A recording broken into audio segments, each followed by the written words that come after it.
what are some great questions, and what are some really important things to consider when you're a professional open to work at CSM? Yeah. I think if you're a professional already, right, you kind of understand what your organization provides for you. So you're coming to the event and you can't help not assess what you're currently receiving from your current organization. So you're going to have that at the back of your mind. You're going to be asking these organizations, simply what kind of benefits do you have to offer for someone like myself? Um, uh, and then you want to compare maybe those medical, dental, the vision benefits. Your PTO is always a good one to compare. But I also think if you are looking towards furthering your career, you're going to assess if your current organization is going to provide you with that. And if not, that's the question you wanna ask. If that's what you want to do in your career and you're just not getting that, what type of leadership opportunities or other opportunities that you might be interested in, right? It doesn't have to be a leadership role. It could just be a leadership as a contributor, right? Without managing someone, right? And you're managing a ton of processes. What are those types of roles that you see in your current organization that you would want to do, but you just may not be able to get there for whatever reason? Or you see responsibilities in your organization that people don't have a title over, and you may want to do that, and that organization might have that for you. So, thinking about your future, thinking about what organizations can offer you, maybe you're just want to get a little bit closer to home, that could be an opportunity also. So always ask about location. You're bringing up a good way to think about this as well. You have some folks that are thinking about their career journey, and it's a journey to say like a leadership position, like you're just kind of pointing out. But then you also have these other folks that they don't really have leadership in mind, but they do have, and I'm thinking now towards Ashley and Alex, where maybe they're thinking, all right, I don't need a mentor because I've been around, I've been working for a few years. But I do still want to continue my education. And maybe I do want a mentor, but I need more of like a peer-to-peer mentor, somebody I can bounce my ideas off of. But I'm thinking like residency, I'm thinking certifications. Correct. What are some of the questions or maybe things to keep in mind kind of down that part of the career journey, or those folks that are more interested Yeah. in the learning, growth, and development, not so much the if you will, management leadership side of it? Yeah, that great question. I think ask someone if anyone knows if the organization does provide any residency programs, and hear from that individual directly if they can speak to that. The other one that I was thinking of, and it's escaping me right now. While you're thinking about it, when you talk Yeah. about residency, if you're into residency, ask what kinds, because there's different residencies. If the person is there that's in charge, speak to them. But you want to know how long their program is, if there's a time commitment, if there's a fee, because some people have tuition, some people say you have a pay cut. So you want to know what you're going to get paid for that time period of residency, what their mentorship structure looks like, and just what other extras they have. So like our residents have to do research, community service, and shadowing with professionals, with other healthcare professionals. Is that like that's important for me because we want very well-rounded professionals, not just clinical. So what other things do they offer you as far as residency goes?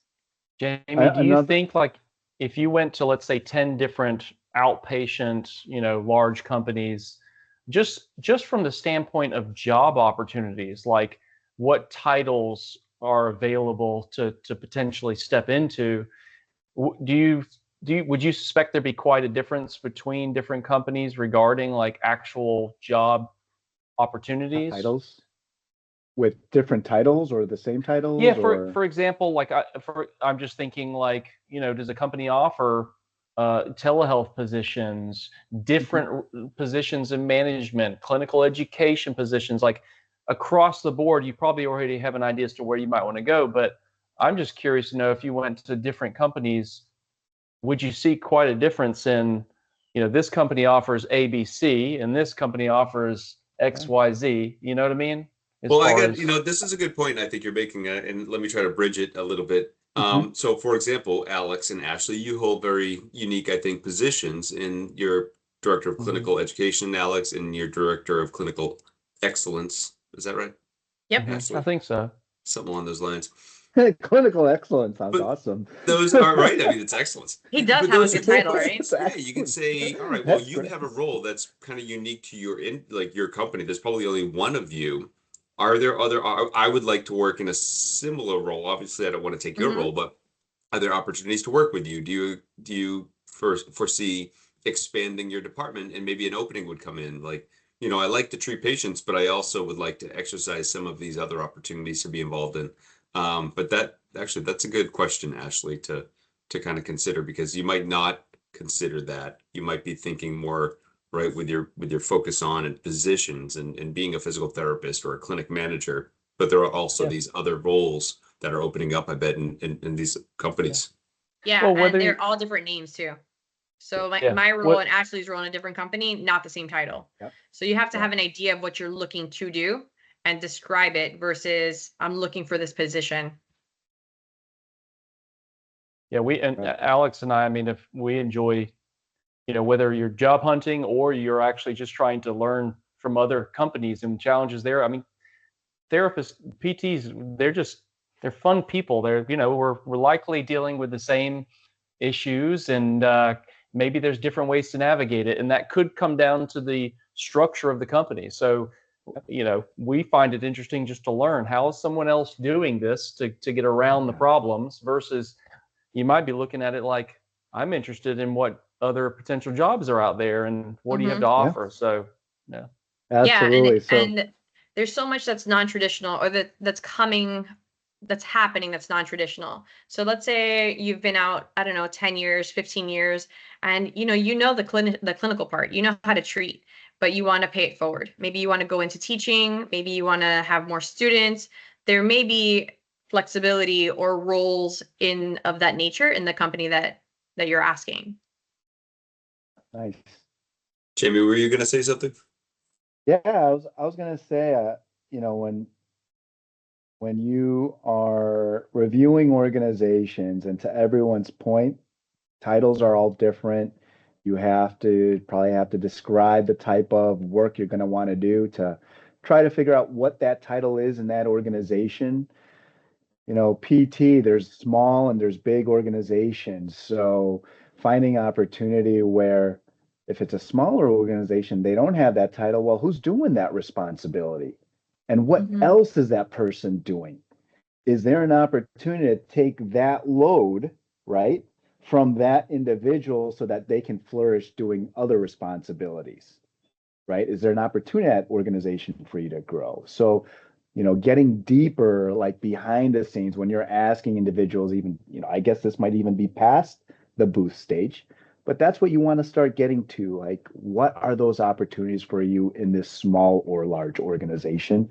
And to Ashley's point, what does that model look like? And then to Alex's point, what is the title of that role? So Jamie, you're going to be at CSM. mhm. CSM has so many different types of exhibitors, and you have PT companies. We'll use Cora for the example, since we all work for Cora. You're going to be there, so is it common for a company to have somebody that's there to talk about positions in a way? So for example, I guess my question is, if I'm the professional, I'm open to work, and I come and I say, okay, oh, Jamie, you're the talent person. Do you have positions in Miami, Florida? Can you talk to me about those? Like, can you get that granular? Can I get that granular? Or somebody that's like on the job Absolutely. hunt? Yeah, at the end of the day, it's all about how much time we all have when we're at the event, and the conversation is going, and you feel that there's a good connection, and you feel that representative from that booth is in no hurry. Go as long as you want with that individual. Ask as much as you can, because this could be your first and maybe your only time, right? But you want to build a second opportunity. So, you know, you've got to sell yourself there. We're all meeting lots and lots of people. So you've got to figure out how you're going to stand yourself out to different individuals. And if it means as simple as having that conversation for 5 minutes longer than the other person, that might stand out to me. Like that person was really intrigued, was really answering, was really asking me a ton of questions. They live in this location, and I would put an asterisk by your name. So I have a tip for people that want that, to have extra time. So we all have courses during certain times. There's people are working the booths, but most of the time there's people in courses. If there's not a course that interests you, go to a booth. Yeah. Because the conference hall is slower. So people that are ready to talk will have longer to talk. And you also don't have the overstimulation of people like constantly walking behind you or next to you and trying to fight for attention. So if there's not like a class that you are dead set on attending, go to the conference center when everyone else is in class. That's a good piece of advice. And another tip too for the exhibitor hall, there's so much there. And, you know, I'm just making these numbers up, but let's say that 50% of them are companies. The other 50% are going to be your tech and companies that are selling. They're not necessarily going to be your PTs. And so depending on what your goals are, you might want to map it out. So to have the map to know where is everyone, where do I kind of want to spend my time? Otherwise, you get lost in the forest of potentially $800 million worth of cool equipment. I walked last year up and down Boston and like could not find what I was looking for. I forget what I was even looking for, but I literally, I think I gave up. Yeah, I just couldn't find it. And I probably walked by it, but yeah. Okay, good call outs. All right, we'll stick with that for a minute then. Ashley, I was walking with you and we ended up having a long conversation with somebody about like socks, I think. Yep, still have those socks. I think it's a good piece of advice, right? You were just talking about having a plan, but like not just have a plan of like how you're going to navigate the conference, but like who do you want to talk to? Yeah, you want to talk to some potential employers, but then you also have like all these other companies. Like, what are you interested in? And like making note of where they are on that conference map and seeking them out, and then getting your questions answered. And again, I think you can like bring your wallet, right? Because there is a lot to buy there as well. Is it really? Yes, and another component, you're going to end up adding more value to planning it out is you're going to spend more time than you ever imagined at different booths. Whether that's personal interest, them pulling you in, trying out equipment, it almost is, I'm not going to say possible, but it's a hard thing to hit every single.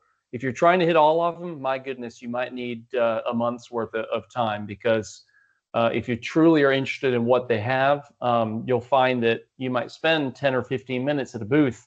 So use your time wisely. And from a professional standpoint, I mean, it applies to, I guess, everyone, but from a professional standpoint, before CSM, I like go on LinkedIn and I find the people that I want, that I think may be there, and I set up meetings. Excuse me. And I brought Ashley along to, I don't know, a couple. I was like, Ashley, I set up meetings for us. And he's like, okay. But I just went that again this year. Shoot. But I just went on LinkedIn and I said, hey, like we have similar titles, or I want to pick your brain because we're curriculum building, DCE of whatever school. Will you be there? Can we set up time to chat? And now you're setting up almost like an appointment, so you don't have to be at the booth. And it's really effective. So I know Jamie has LinkedIn. I have LinkedIn. If you guys want to meet and not be at the hustle and bustle, we'll have a coffee with you. It might be an Irish coffee, but it shall be a coffee. And one more last thing too. I know that we will have executive representation at CSM. So I guess if you're that interested in learning about a company, maybe ask for 5 minutes with the CEO or the COO. Maybe they'll be around for conversation. That would be an interesting one to have, and that will, I'm sure, certainly help you make a decision on who to choose. Absolutely. It's a great way to stand out. Any other advice?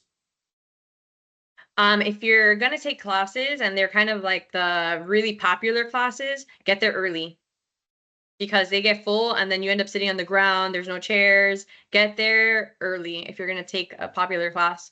I don't know how to tell you if they're popular or not, but the buzz ones. Plan out who you want to interact with. If there's particular information you want, have a plan in mind before you start out. Mm-hmm. And last thing, we didn't really talk about it, but I would say balance yourself during the week, right? The daytime and the evening. So balance yourself and keep rested and hydrated. I'm like a work hard, play hard kind of girl. So there's no. I'm in Likewise. my heels. I'm in my heels from 7 in the morning till 10 p.m. the whole conference. Jamie, But I don't know if hydration. you're gonna be able to hang with these guys. I can't wait. I will look forward to see. hearing. All right, we're gonna wrap this one up, and then we're gonna talk again. We're gonna talk about if you're going in with a focus on learning, taking as much content back with you after CSM. So listen in on that one. That will be next. Thanks for listening. Thanks for contributing, guys.